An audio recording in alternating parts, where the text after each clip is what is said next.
લગ્નની લાલચે શોષણનો આરોપી આખરે જાળમાં, 6 મહિનાથી ફરાર યુવક વડોદરાથી ઝડપાયો. અંકલેશ્વર. લગ્નની લાલચ આપી મહિલાનું શારીરિક માનસિક શોષણ, છેતરપિંડી અને જાતિવિષયક અપમાનના ગંભીર ગુનામાં છેલ્લા 6 મહિનાથી પોલીસને ચકમો આપતો આરોપી આખરે અંકલેશ્વર શહેર એ ડિવિઝન પોલીસની સર્વેલન્સ સ્ક્વોડના હાથે ઝડપાઈ ગયો છે.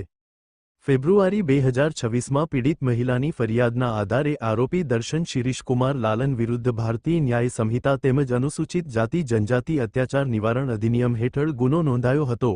ગુનો નોંધાયા બાદ આરોપી વડોદરા અને મહારાષ્ટ્રના નાગપુર સહિત વિવિધ સ્થળોએ પોતાની ઓળખ છુપાવી સતત ઠેકાણા બદલતો ફરાર રહ્યો હતો.